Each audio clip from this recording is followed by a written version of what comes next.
팔꿈치의 탈구와 불안정성입니다. 팔꿈치 탈구는 몸의 전체 탈구 중에서 두 번째로 흔합니다. 또 이 중에 거의 90%가 뒤로 빠지는 후방 탈구입니다. 이를 골절이 없이 발생하는 단독 손상에 의한 탈구, 즉 단순 탈구와 골절도 동반되고 많은 인대가 파열되는 복합 탈구로 분류될 수도 있습니다. 특히 후방 탈구 경우는 팔을 짚고 쭉 넘어질 때 발생을 합니다. 이때 강한 외력이 발생할 때는 주변에 있는 골절이 같이 발생할 수도 있는 것입니다. 이때 신경평가를 하는 것은 매우 중요합니다. 이 중에 20% 정도는 잠시 일시적으로 마비 증상을 보일 수 있는 뉴로프락시아를 보일 수가 있고, 척골신경 또는 정중신경의 엔티리어 인터오시우스 브랜치에서 침범될 수가 있습니다. 이때는 손에 근력의 저하나 감각이 떨어짐을 확인할 수 있겠고, 대부분 손가락 5번째 손가락이나 2, 3, 4 손가락의 감각이 약간 떨어질 수가 있습니다. 드물게 상안 동맥이라는 아주 굵직한 동맥이 지나가는데 그 부위에서 손상이 될 수도 있습니다. 이래서 우리가 항상 팔꿈치가 다치고 나면, 탈구가 되고 나면 우리가 신경이나 혈관에 문제가 없는가를 꼭 파악을 해야 합니다. 또한 팔꿈치가 탈구되었을 때 팔을 짚고 넘어지는 관계로 손목 관절에 문제가 있는지 없는지를 평가하는 건 매우 중요하고, 특히 요골과 척골 사이에 있는 관절에 불안정함은 없는지, 또 골간막에 파열이 있는지는 평가를 해보는 것이 필요할 수 있겠습니다. 이러한 팔꿈치를 안정시켜주는 구조물에는 대표적으로 내측 인대가 있고, 그 다음에 밖으로 있는 외측 인대, 그 외에 다양한 근육들이 안정성을 관여시켜 줍니다. 이러한 안정성 구조물, 특히 내측 인대가 매우 중요한 역할을 하고 있습니다. 내측 측부인대는 1차적으로 매우 중요한 안정성 구조물입니다. 이때 요골두라는 요골의 두부가 상완골과 잘 받쳐짐으로써 안정성을 하게 되고, 이때 동시에 내측의 스테빌라이저인 내측 측부인대가 같이 서로 힘을 합쳐서 안정을 유지하고 있습니다. 내측 측부인대는 세 가지의 부분으로 나눠집니다. 이 중에 가장 중요한 부위는 엔티리어 밴드입니다. 이때 이것이 20도에서 120도 정도 굴곡을 시켰을 때 중요한 안정성을 가지게 되고, 척골에 약간 튀어나와 있는 구상돌기 주변에 부착을 하게 됩니다. 그래서 척골에 구상돌기 골절이 있다면 혹시 이런 밴드에 손상이 있지 않을까 파악을 해보는 것은 매우 중요하고, 그 외에 포스티리어 오블릭 밴드, 트랜스버스 밴드가 있습니다. 내측 측부인대의 기본적인 기능은 안정성을 제공해 줍니다.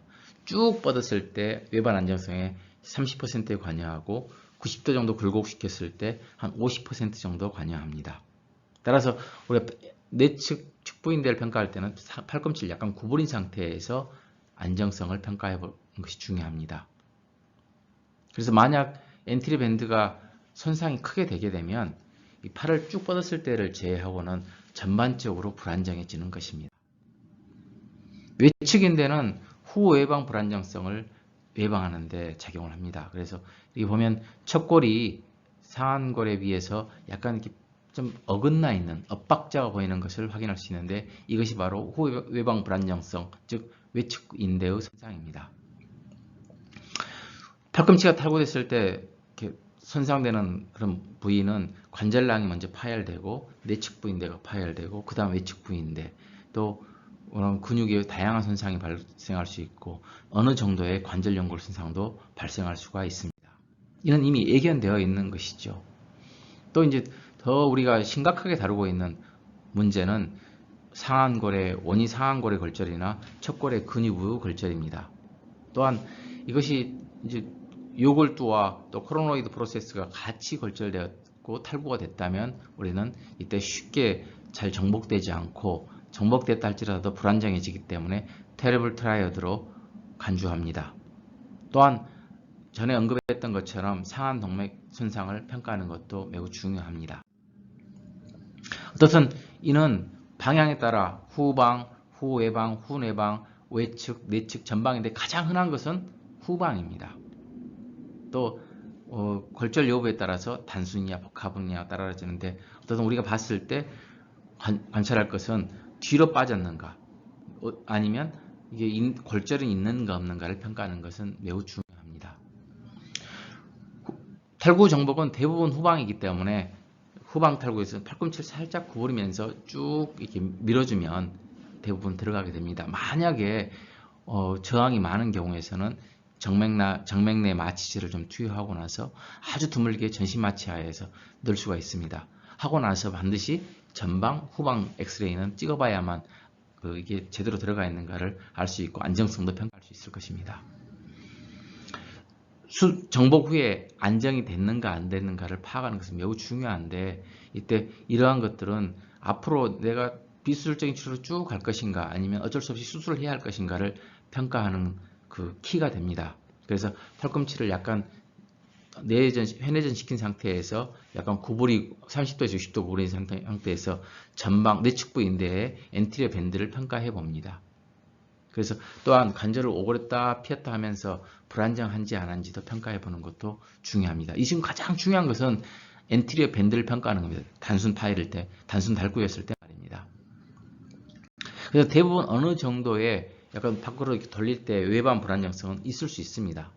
그래서 팔이 이때 이제 혹시 그러한 불안정성이 다시 재탈구나 아탈구가 발생하는가를 봐는 게 중요하고 이때 만약 아탈구가 그냥 쉽게 발생한다면 우리가 혹시나 이건 좀 교정되어야 할 내측 불안정성이 아닌가 생각할 수 있겠습니다. 또 정복 후 엑스레이를 봤을 때 관절면의 변화를 보고 혹시 결절편이 있는가 또 약간 척골이 상한 골두에 비해서 빠져 있지는 않은가를 봐보는 것도 중요하겠죠. 이게 정복 잘 해놓고 나서 잘 안정성이 있다면 5에서 10일 정도 90도 구부린 상태에서 부목을 해주고 이런 한 3일에서 5일째 또 10일에서 14일째 엑스레이를 반드시 촬영을 해보시는 게 좋습니다. 왜 그러냐면 처음에는 환자가 긴장되어 있기 때문에 안정이 있는 것 같다가도 긴장이 좀 풀리면 이게 좀 불안정으로 가는 경우도 있고요. 또 아주 좀 그 엑스레이상 심각하지 않았지만 특히 오토바이 사고나 교통사고 같은 경우에서는 아주 불안정한 골절들이 불안정한 탈구가 있는 경우가 꽤 있곤 합니다. 또 5 내지 10일 정도 지나면 팔꿈치를 신전을 제한하고 안정된 범주 안에서 보호대를 차고 굴곡 및 신전 운동을 시작합니다. 이제 3에서 6주가 지나면 즉 20일에서 40일 이상이 지나면 충분하게 운동을 시켜주는 것이 중요합니다. 어느 정도 시간이 지나더라도 관절 강직은 좀 남지만 어떻든 이걸 잘 지켜주면 환자분들은 대부분 원하는 결과를 얻게 됩니다. 이제 단순 탈구에서 어쩔 수 없이 수술을 선택하는 경우가 있는데 잊지 말아야 할 것은 단순 탈구에서 거의 대부분 내외측인데는 어느 정도 파열이 됩니다.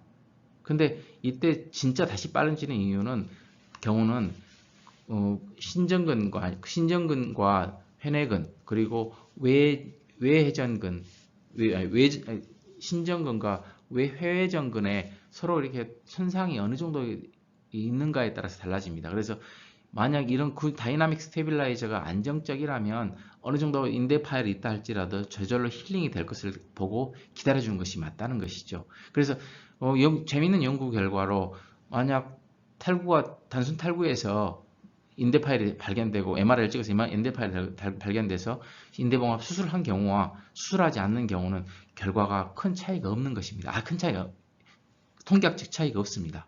차이가 없다고 봐도 된다는 것이죠. 그래서 수술에 대한 합병증을 먼저 생각하고 가능하면 비수술적인 치료로 가는 것이 좀 더 타당한 술식으로 알려져 있습니다. 이제 수술을 보면 어떨 때 하냐면 충분하게 정복을 잘 했음에도 불구하고 불안정해지고 안정성 유지를 통해서 유지를 위해서는 50도에서 60도 이상의 굴곡이 요구되는 경우, 또 골절 탈구가 같이 있었을 때는 어쩔 수 없이 수술을 선택할 수가 있습니다. 특히 불안정 탈구에서 이제 두 가지를 선택할 수 있습니다.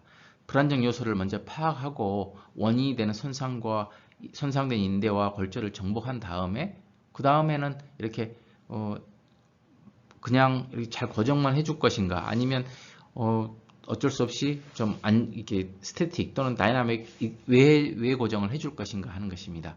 저는 가능하면 내고정 상태로 끝내곤 하는데, 많은 전문가들 중에서는 또 외 고정을 해서 안정성을 얻는 분들도 계십니다. 외반 불안정성은 어떻든 내측부 인대의 상태에 따라서 얻을 수 있고, 또 2차적인 안정 구조물인 그 요골두의 그 안정성이 중요하기 때문에 요골두 골절이 있다면 요골두를 잘 정복시켜 주거나 요골두 치환술을 해주는 방식을 선택하고, 요골두 절제술은 가능하면 피하는 게 안전합니다. 후 회전 불안정성은 피벗 시프트를 통해서 평가하게 되고, 외측 축부인대를 재건해 줌으로써 효과를 얻을 수 있습니다. 또 요골두나 경부 골절이 있었을 때 만약 관절에 불안정성이 있다면 고정을 해줘야 되고, 만약 근데 이러한 불안정성이 있는데 골절이 정복이 되는 경우에서는 잘 뼈를 맞춰주고 고정을 해주면 됩니다. 근데 만약 이것이 고정이 불안정한 경우에 라면 어쩔 수 없이 요골두 치환술 또는 외측 축부인대 봉합수술을 시행해 줄 수가 있겠습니다. 어떻든 가능하면 고정이 필요하고 고정이 불가능한 경우라면 어쩔 수 없이 요골두 치환술을 선택하게 됩니다. 이렇게 인대가 부분적으로 손상되어 있는 경우에 인대는 정상이라면 큰 문제가 없을 것입니다. 내측 측부인대의 가장 중요한 엔트리어 밴드를 보여주고 있습니다. 그래서 요골두를 치환하느냐 아느냐는 이 인대의 중요성이 매우 따르고 있습니다. 그래서 인대를 안정하게 해주는 것, 특히 이런 구상돌기의 손상이 있었을 때는 이런 내측 축부인대와 부착되어 있는 부위가 망가져 있는가, 거의 보존되어 있는가를 평가하는 것은 매우 중요합니다. 이렇게 내측 축부인대를 침범하지 않는 구상돌기 골절도 있습니다. 이때는 그냥 경과만 관찰하면 될 것입니다.